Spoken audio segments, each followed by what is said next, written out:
Bonjour à tous, j'espère que vous allez bien. Eh bien, s'il était l'une des recettes de charcuterie qu'il fallait qu'on voit quand même ensemble, pour ceux qui ne connaissent pas ce genre de terrine, c'est le pâté de campagne. Il en existe quand même beaucoup de recettes en fonction des charcuteries, des localités, des régions. Chacun y va de son petit ingrédient, de sa façon de le hacher. C'est vrai que vous pourrez vous l'accaparer et l'adapter à votre idée sans problème. Là, sur cette recette, j'ai pris une base et puis j'en ai fait un avec du persil, puisqu'il y a des charcuteries, il y a des régions où on aime bien mettre du persil dans le pâté de campagne. C'est pas au demeurant une obligation, voilà, c'est pas dans le code des usages d'être obligé de mettre du persil. Tout comme mettre du lait ou des œufs, il n'y a aucune obligation, voilà, c'est propre à chacun. Après, ce sont des dénominations où on aura une dénomination de supériorité en fonction des ingrédients utilisés. Donc là, pour ceux qui sont intéressés, je vous dirais de vous tourner vers le code des usages où vous aurez les particularités données pour pouvoir intégrer la dénomination pâté de campagne supérieur. Donc voilà. Donc là, j'en ai fait un, pour revenir sur la recette, j'en ai fait un au persil, au piment et un nature. Donc on voit ensemble cette recette, on est parti, à vos planches, à vos fourneaux.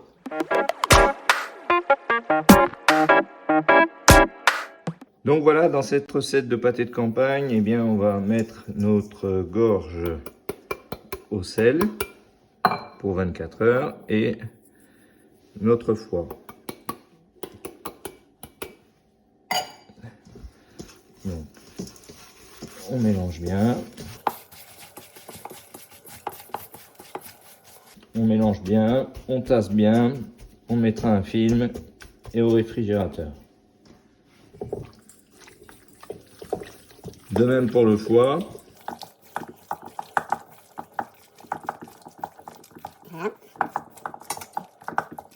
Donc voilà, on va filmer au contact et puis on va mettre au réfrigérateur 24 heures. The next day. Donc voilà, après 24 heures de salage, je vais sortir mon foie et ma gorge. Donc on va passer au hachoir. On va passer d'abord le foie. Pour la simple raison que si vous passez votre gras en premier, les trous du hachoir vont se boucher et vous aurez du mal à passer le foie en suivant. Il va farcir dans votre hachoir et vous n'aurez pas un beau résultat.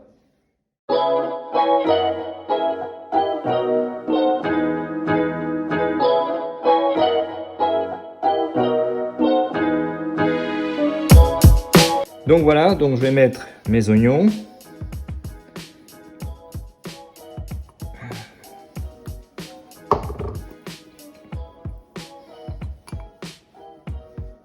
Et puis je vais mettre mon liant, je préparais mon liant tout prêt pour après. Alors quelquefois la fécule ça masse un petit peu, ça fait des grosses boules, donc prenez soin qu'elles soient bien fines. Là j'en mets un petit peu parce que je mets un rapport œuf et liquide dans mon pâté qui n'est pas négligeable. Donc j'ai fait infuser mon lait, on verra à la fin, on ajoute le lait tiède. J'ai fait infuser du lait avec un bouquet garni, comme le pâté de foie ou la terrine de foie de volaille qu'on a vu dans une précédente vidéo. Voilà, un lait infusé avec du thym, du laurier, des oignons, carottes, poireaux. Voilà, ça permet de donner un petit goût en plus. Même si vous avez un très bon lait, voilà, c'est le petit plus, ça aromatise un peu, ça donne un petit goût pas négligeable à ce que vous apportez dans votre pâté. Vous faites bien bouillir, vous taillez très fin parce qu'en fonction de la quantité, plus la quantité sera faible et plus ça va bouillir rapidement. Donc du coup, comme ça va bouillir rapidement, les légumes n'auront pas le temps de cuire et de donner toute leur saveur. Donc taillez les légumes très petits, très fins.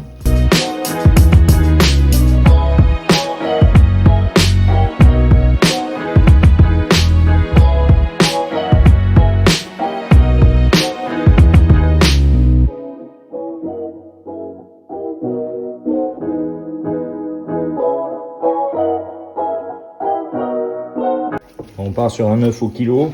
Là j'ai un peu plus d'1 kilo et c'est des œufs de mes poules du jardin, donc c'est pas des gros œufs. Donc j'en ai mis 2. Si on respectait vraiment la recette au pied à la lettre au rapport poids, il faudrait des œufs entre 50 et 60 grammes.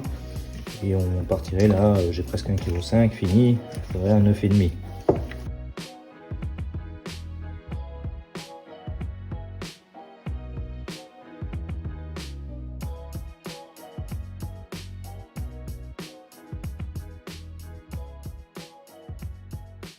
Donc pour ceux qui ont un petit pétrin, genre KitchenAid, etc., Kenwood, vous pouvez aussi malaxer votre pâté directement dedans pendant 5-10 minutes, suivant la quantité que vous avez. 10 minutes c'est bien, c'est le temps que ça fasse bien ressortir les propriétés de la viande.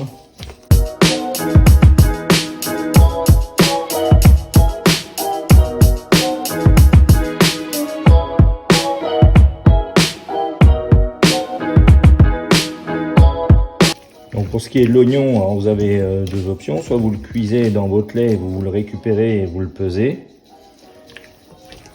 Soit vous le faites suer tout doucement. Alors attention, la quantité suée au départ ne sera pas la quantité restituée en fin de suage de votre oignon. Donc prenez garde à bien repeser pour être sûr d'avoir la quantité voulue. Voilà. 2 seconds later. Je vais passer mon lait infusé.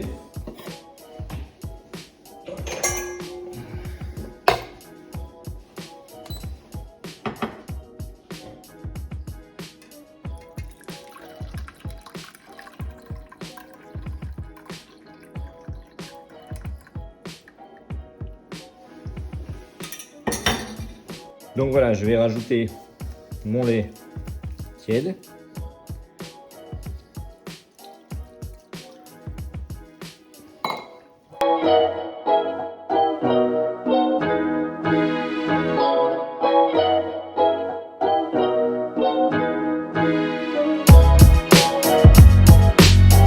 Ensuite, je vais diviser mes masses en 3. On va en faire un normal, on va dire, un avec du persil et un au piment. Voilà.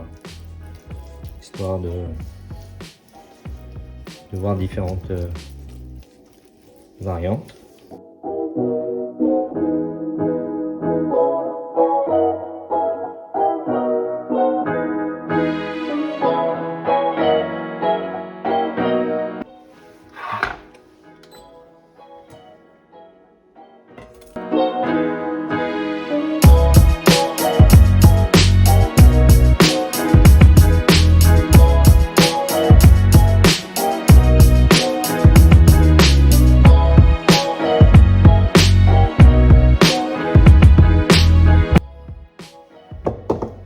Voilà.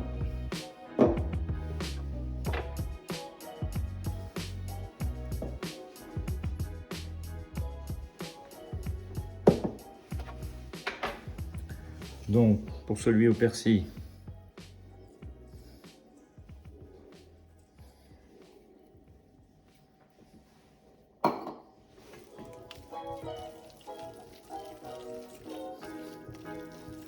A few moments later.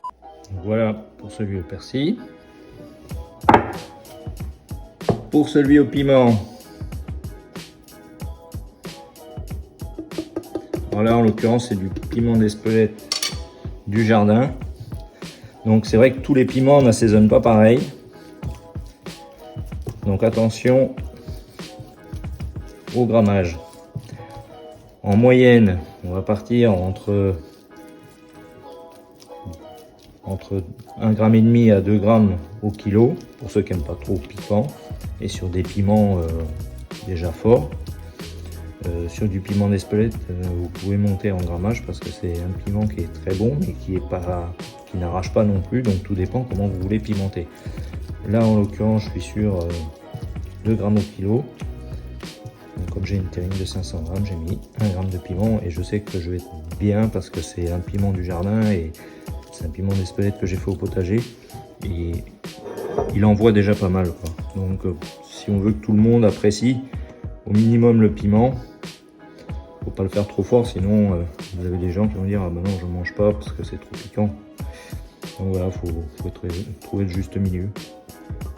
Après l'avantage quand vous faites par exemple de la conserve, c'est que ça s'affine dans le temps et du coup le piment va vraiment renvoyer tout son arôme. Donc voilà, on va les crépiner et après on va leur mettre une petite marque repère pour s'y retrouver après la cuisson. Là j'ai mon piment, mon persil. Bon, là c'est vrai que en le faisant soi-même on sait où ça va.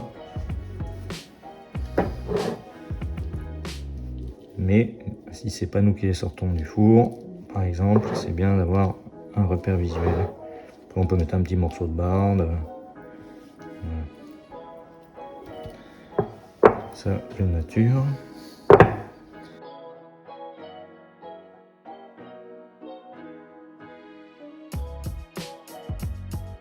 Bon, si jamais vous avez du mal à vouloir mettre les doigts parce que les terrines sont petites, vous pouvez prendre une petite spatule comme ça en plastique. Ça va pas trop mal. Ça vous permet de bien descendre la crépine.